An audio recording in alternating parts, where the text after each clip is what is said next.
હુકમ થાય ને દાદા ખાતર ગમે તે કામ પડતું મૂકીને દોડીને હા મારા સી આજ્ઞા રે, મને ભૂખ લાગી છે કે સારું મારા દાદા ખાતર દેવબા પાસે ગયા. મહારાજને ભૂખ લાગી છે.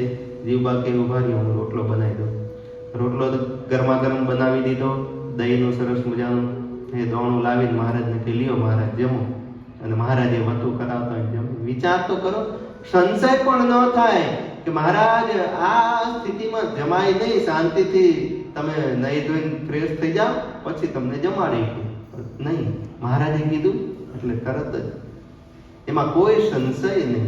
એ ભર સભાની અંદર મહારાજે દાદા ખાચરને કહે દાદા આ ફંબલીની અંદર કોળું નાખી દે.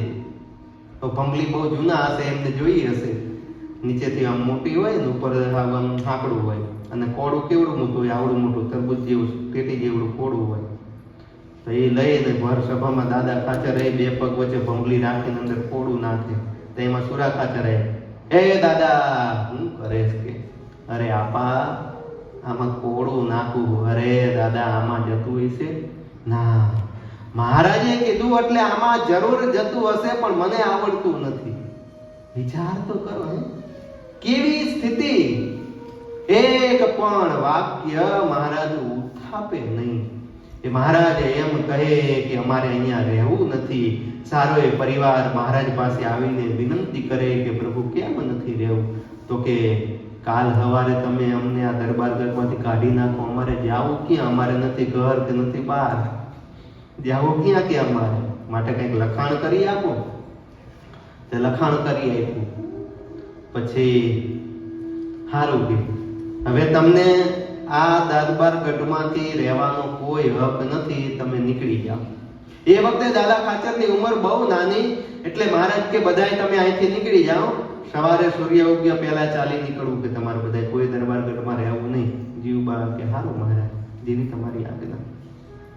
સવારમાં દાદા ખાચરને રસ્તાની અંદર ભૂખ લાગે એટલા માટે જીવબા બાજરાનો રોટલો બનાવતા હતા. મહારાજને ખબર પડી ના પડી, ના હવે તો આની ઉપર અમારો હક છે, તમારે આમાંથી કોઈ વસ્તુ અમને પૂછ્યા વગર વપરાય નહીં, માટે ચાલી નીકળો. અને મહારાજની આજ્ઞા થતા સારો એ પરિવાર ચાલી નીકળ્યો. રાધા વાવે આવીને બેઠા છે, પાણી પીવે છે, અને એ વખતે સુરા ખાચર ગઢપુરની અંદર કોઈક મરણ થયું એટલે કાણ માટે આવેલા. એટલે જીવબા લાડુબા દાદા ખાચરને બધાને રાધા વાવે જોયેલા, એટલે પૂછ્યું કે કેમ અહીંયા? તો કે અમે તો હવે મહારાજને બધું જો વિચાર કરો કેવો ભાવનગર આપણે હોય તો અમે તો આંગળી આપી ને હાથ પકડો, એટલે આપણે હોય તો આમ વાત એ રીતના કરી કે ભાઈ અમે તો ખાલી રહેવા આપ્યું ને આખું પડાવી લીધું, અમને દરબાર વિના ન કરી નાખ્યા. પણ ના, કે અમે તો હવે ભગવાનનું ભજન કરશું, એ મહારાજ દરબારગઢની રહી અંદર રહી અનેક ચરિત્રો કરશે, તમને બધાને સુખ આપશે, અમે તો ક્યાંક રડી ખાઈશું. કે સેજે મહારાજ વાંક ન કાઢ્યો. સુરા ખાચર કે તમે અહીંયા જ બેસો, એક પણ પગલું અહીંથી આગળ ન ભરતા, કે હું હમણાં આવું છું. સુરા ખાચર મહારાજ પાસે આવીને ચારે બાજુ આમ નજર કરે. હો મહારાજ કે સુરા શું જોવો છો? મહારાજ હું ભગવાન ગોતું. ભગવાન કે મહારાજ કે અમે ભગવાન નથી.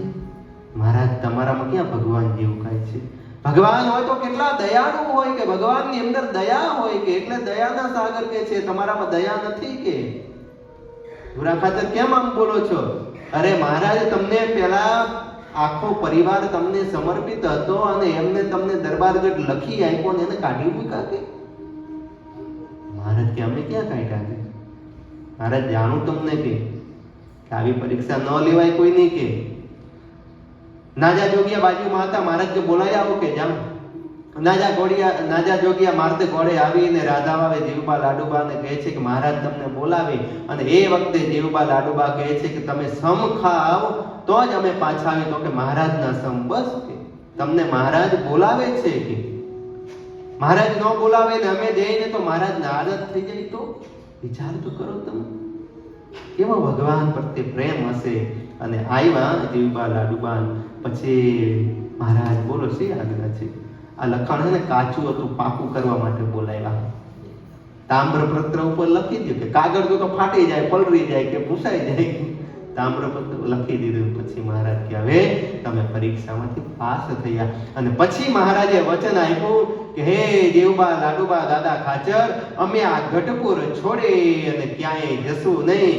સત્સંગ વિચરણ કરવા માટે અમે ક્યાંક બહાર જશું ને પાછા ગઢપુર આવીને રોકાશું. કે અમે ગઢપુર છોડીને અમે ક્યાંય જશું નહીં. એટલે મહારાજને કહેવું પડે, હે ગઢડું મારું, હું ગઢડાનો, એક દી નથી મટવાનો.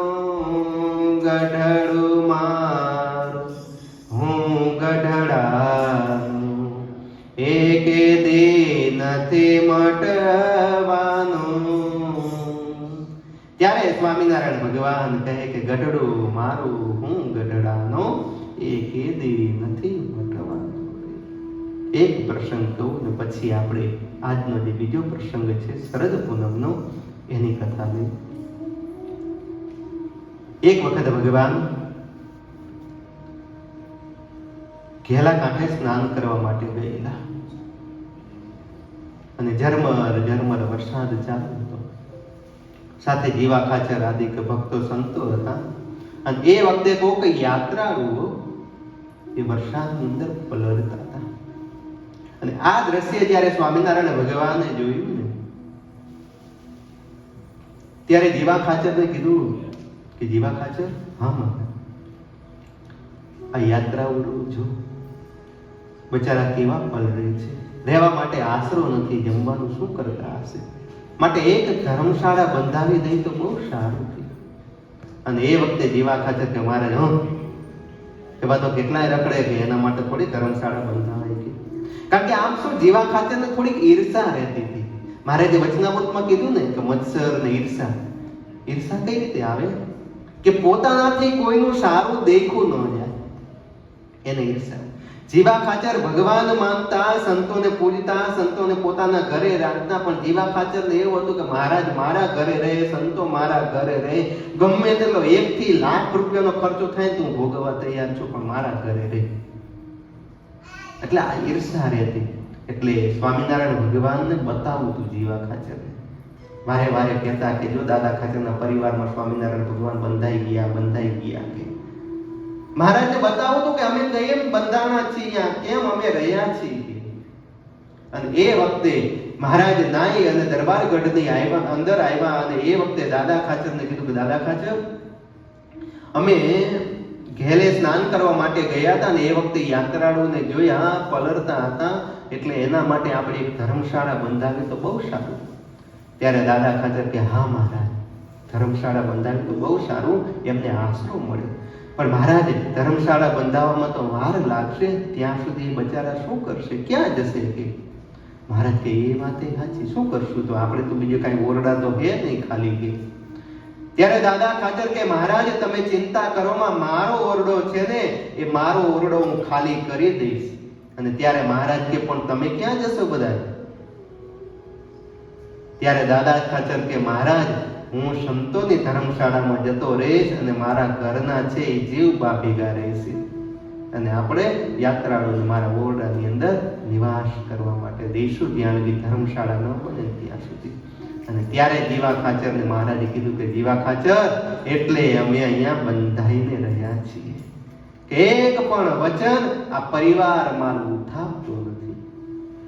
એ સ્વામિનારાયણ ભગવાન અંતિમ શ્વાસ ભગવાને ત્યાં ગઢપુરની અંદર છોડ્યા છે. એવા ગઢપુર મંદિરના ગોપીનાથજી મહારાજનો આજે 197મો પાટોત્સવ છે. એટલા માટે મહારાજ સ્વામિનારાયણ ભગવાન પને એ વચનામૃતમાં દાદા ખાચરના દરબારમાં આની પાછળનો હેતુ એ જ છે, મર્મ એ જ છે કે ભગવાનને આપણે એવા વહાલા થઈએ કે ભગવાનને જવાનું મન ન થાય. આપણા હૃદયની અંદર એવો પ્રેમ આપી, ભગવાન તો પ્રેમને વશ થઈને રહે છે. પ્રેમિતે જનને વસ પાતળિયો, શ્યામ સુંદર સુખકારી રે. ભગવાન આવા પ્રેમને વશ થઈને રહ્યા. આવો વાલા ભક્તો, આજનો પ્રસંગ એ જ છે પ્રેમનો જ પ્રસંગ છે. શરદ પૂનમ કોને કહેવાય? શરદ પૂનમ છે એટલે આત્મા અને પરમાત્માનું મિલન, ભક્ત અને ભગવાનનું મિલન, એને શરદ પૂનમ કહેવામાં આવે છે. શરદ પૂનમની શરૂઆત કઈ રીતે થઈ એની અદ્ભુત કથા ભાગવતના 10મ સ્કંદની અંદર બતાવવામાં આવી છે. દશેરાની પણ અદ્ભુત કથા છે. દશેરાની કથા રામ ભગવાન રાવણનો વધ કરી અને અયોધ્યાની અંદર પધાર્યા એટલે લોકોની અંદર આનંદ આવી ગયો. એ દિવસે ભગવાને વધ કરેલો દશેરાના દિવસે એટલે લોકોની અંદર આનંદ ઉલ્લાસ હતો. એ મહિષાસુરને વધ કર્યો માતાજી એટલે એ દશેરાના દિવસે એના ઉજવણી કરવામાં આવે છે. સાચા અર્થની અંદર બહુ અદ્ભુત એક કવિએ બહુ અદ્ભુત પંક્તિ લખી છે.